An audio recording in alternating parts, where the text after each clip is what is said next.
অন্নপূর্ণা ভাণ্ডারে অ্যাপ্লিকেশন করার পর সেই আবেদনপত্রের যে স্ট্যাটাস সেটা কিন্তু এখন দেখা যাচ্ছে, আর সেই স্ট্যাটাসের বিভিন্ন ধরনও রয়েছে।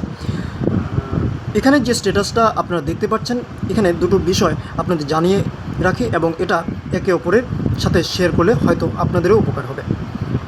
তো এখানে যে পরিবার যে প্রধান রয়েছে, তিনি একজন পুরুষ হিসেবে আবেদন করেছিলেন। পরিবারের প্রধানের নামটা এই যে জায়গাটায় আপনারা দেখতে পাচ্ছেন। ঠিক তেমনিভাবে পরিবারের যে সদস্যরা অন্নপূর্ণা ভাণ্ডারের জন্য আবেদন করেছেন, ওনাদের নাম এখানে রয়েছে। বাকি সদস্যদের নাম কিন্তু এখানে আসেনি।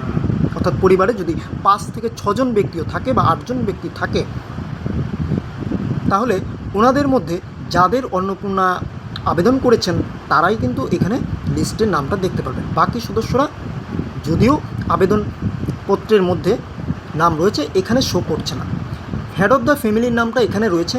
হেড অফ দ্য ফ্যামিলি যিনি ছিলেন সেটা এখানে শো করবে।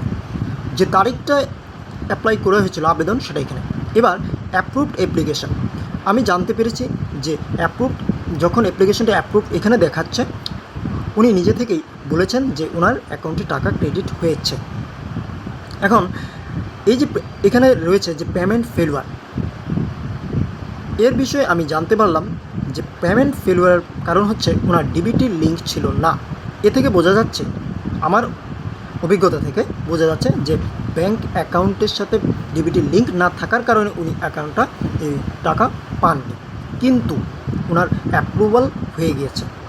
অর্থাৎ সরকার, গভর্নমেন্ট টাকাটা পাঠিয়ে দিয়েছে যে ফান্ড থেকে, কিন্তু অ্যাকাউন্টের টাকাটা এসে পৌঁছয়নি শুধুমাত্র এই ডিবিটি লিঙ্কের কারণে। তার জন্যই আগে থেকেই বলা হয়েছিল যে ডিবিটি লিঙ্ক অবশ্যই করে নেবেন।